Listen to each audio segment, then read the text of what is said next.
Welcome back. While there is so much happening at the Tshwane Council that one simply cannot keep up, Murunwa Makwarela was accused of producing a fake insolvency rehabilitation certificate. Remember that? His party COPE then elected Justice Sefanyetso to replace him, but he's now been accused of having two identity documents. The party says the allegations are false. So let's discuss this now in person and exactly how can actually one person walk around with more than one ID. Calvin Rafadi joins us from BizzTracers. Thank you so much, Calvin, for your time, and a very good morning to you.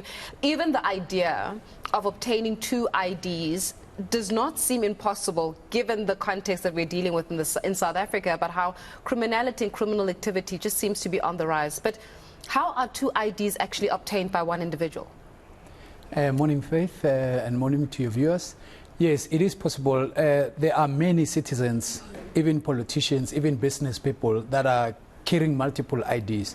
So now how the process is done, let's say now you are born on the 1st of January in 1970. So your ID number will start with 700101 and then the rest of the numbers. So what they actually do now, they go and motivate at Home Affairs. They say, no, I was not actually born on the 1st. I was actually born on the 2nd. Now, if that is the case, then your ID number, the first three-digit number will change to 7000102, and automatically the rest of the numbers will change. Now, that is multiple IDs. Now, what normally happens, why they do this, most of the people, is because on their first ID, you'll find them, they are sequestrated, they are liquidated on other companies, and even they've got other bank accounts at other banks. With the one ID? With the one of the ID 1st of January. of the 1st January. Got you. So now, if they want to now hide assets, or they now want to move from sequestration or liquidation, now they go and motivate that their date of birth was incorrect. But here's something for the law enforcement to take home, especially the SIU and your commercial forensic investigators, even in the Hawks, because most of the time they'll focus on one ID and then just go after the assets and do lifestyle auditing on that particular person. Yet they do not know that there is another ID. So the first point of departure in every vetting, how it should be done, even in politics, they should now visit the Home Affairs and obtain what we call a 212. Now with that, there's a certificate on the startup documents, they give it to you. It's going to show that BI02. So meaning that a birth certificate was issued and an ID was issued. So if it says BI04, it means two birth certificates were issued under your fingerprint and two IDs. So that's how they manipulate the system. Hold on a second, though, but help me out. So let's say that somebody is trying to hide money with the first ID, right? But it's still faith. I don't know if you understand. So my picture is still the same picture. I'm still the same human being. I'm just utilizing two different IDs for the purpose of carrying out clearly nefarious activities. So does it matter, or is it the only thing that is a big concern is the ID number? Because in that case, my face then doesn't matter. The fact that I did it, me as a human being, I'm the one that got themselves insolvent. I'm the one that got themselves into dodgy business dealings, and through my first ID, my face doesn't change in the second ID. It's still me. I'm just operating under a different alias. Why can't law enforcement be able to bog down on that? Yeah, like I said, the facial recognition still stays the same. Yeah. The name still is Faith Mangope. Okay. The only thing that changes automatically is just your one digit on the date of birth and automatically the rest of the numbers.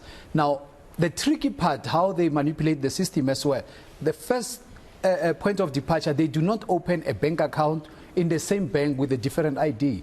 So they will choose a particular bank to do those transactions with the first ID and go to a different bank and do different transactions with a different existences, ID. Right? So I can open up a bank account with my one ID, and I can open up 3 bank accounts with a different ID. And because banks and, well, everything is linked to your identity document, well, now obviously your fingerprints linked to your identity document, then they'll automatically, you know, you're almost separating yourself as different human beings. But where does the biometric and your fingerprint now play a role? Will it, if I'm at the bank, for example, with, let's say, different IDs and different accounts, if I have to use my fingerprint, will that not be able to track and trace the other IDs and the other document and other accounts in other places? Yeah, here's the thing. With the new system, the harness system, when you apply for a smart card ID, the fingerprint can pick it up.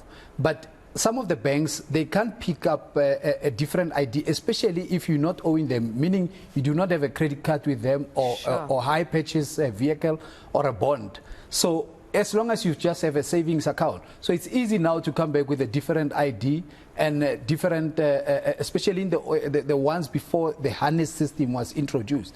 That's why we've seen in many politicians and many business guys, most of the white collar crime, most of the money that have suffered outside the country, and the money it was done through this particular type of a scenario, type of a method. So we're sitting with a problem whereby proper vetting needs to be done. And like I say, law enforcement needs to start their first point of departure at the Home Affairs to obtain this, what we call a BI2, a BI2 and a BI04. Because a lot of guys now, they are sitting with multiple IDs. Some are even sitting with BI06, 3 IDs. Okay, you've just said multiple business people and politicians. According to your investigation, because I know you investigate this stuff, how high ranking are these politicians and how high profile are these business people? Well, the number is high. It's high, and there are serious business guys and politicians well known in South Africa, whereby they were liquidated and even sequestrated on other companies. But now, if you check on their profiles, they operate on a different ID. And some even operated on even 3 IDs or even 4 IDs. So we're talking here about high-profile politicians, not just your, your local councillor. No, not just that. Not just that. It was an ongoing crime. There was a serious loophole when it comes to that at Home Affairs. But like I said, I think with the harness system, they tried to improve the system. But it was very rife, and it was, I wouldn't say it was commonly known. But that's why we urge that this is a take-home for the SIU, there's a take-home for the Hawks, and even the guys that are vetting politicians, that's where the first point of departure they need to start. But then you see, when you're speaking about vetting politicians, that makes me feel as though we've got a lot of politicians that are, to carry multiple IDs means that you're engaging in criminal activity, right? It's not legal. And if it's not legal, does that not make you a criminal? So then I have to ask myself, how many criminals do we have walking around in suits with political power and governing power, but they're actually criminals? Yes, one can say that, because remember, some they do it to hide criminal records, to get a second ID. Some they do it because they are liquidated and sequestrated. Some they do it because they've got offshore accounts and the money is already siphoned outside the country. Like I say, the most crime that has hampered the country is a white-collar crime. And that's how they do it. And so let's get clarity here. There's if I've got my, and it's beautiful on the video wall, if I've got my green ID book, and I'm old school, so I still have my green ID book, I need to actually change it. And I've got, for example, that card. I've got 2 ID books, right? So I've got 2 ID documents. So you're not talking about the 2 ID documents. You're talking about what? The ID number itself, your identity number.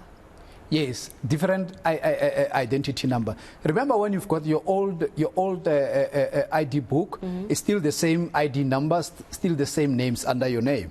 So how they manipulated the system, especially with the old IDs, whereby now they just change the date of birth and automatically the rest of the numbers changes. So you become a new person. You become a new person altogether. And normally people that are doing vetting, what they do, they'll take just the ID number and run it on the system like your XDS, where they can see you've got properties, movable assets, immovable assets, and then that's just the end of it. So it can show that I've got a, what is it called, a savings account, and maybe like, let's say a couple of accounts, and that's the one ID where I keep it clean, and the other stuff obviously has got the real stuff that whatever it is that I'm accused of, but they will never, you'll run the clean ID and leave the other stuff as well. Exactly the point.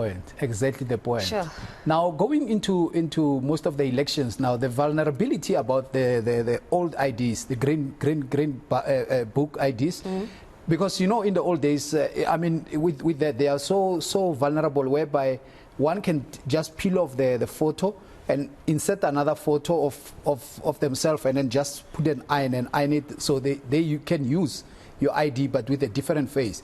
Now, the danger part about going to the election, and we've seen it, they've confessed even on your show at some point, The drug addicts, they sell their ID books as far as 300, 400 rands to a point that they can easily manipulate the system when it comes to vote. Because all they will do is give it to an illegal foreigner, and then they just peel it off and then insert their photograph. They put their photograph and they can easily go and vote. So I think IEC... And they can vote more than once. Well, different people can vote more than once with the same, wouldn't they? Or, no, you can't. You can't. Remember, they have to put an ink on your thumb. So, but if you are an illegal foreigner and I've got your ID, I'll just insert my facial photo, and then I can just go and vote once.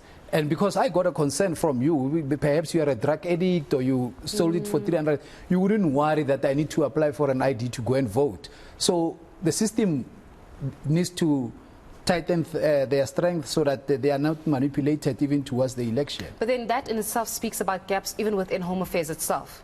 Somebody's allowing this to happen, right? I don't think that they are that naive to think that when somebody comes in and says, hey, my birthday has changed, or there has to be somebody or people inside, as we've seen with Home Affairs, and as we've seen with Home Affairs officials themselves being found to be caught wanting where abiding by the law is concerned, that allows for this to happen. Because then somebody's allowing it to happen, and somebody from inside. Yes, no, indeed. There are people that are allowing it inside because there are certain documentation that you need to submit so that they can motivate the system. Some they even motivate it with just your the crèche certificate that you were at crèche but your parents died and then there was a mistake. So those type of affidavits and documentation, they are there just to motivate for the ID number so that it can be changed. So it will be filed and then somebody has to feed the system. So the system is fed and then you have now obtained a new ID and you've got two IDs now. But mostly, especially politicians, they used that type of a method to hide assets, and if this one he fails, they are sequestrated, liquidated, they jump into the new one. So the vetting system needs to be, tight things very tight.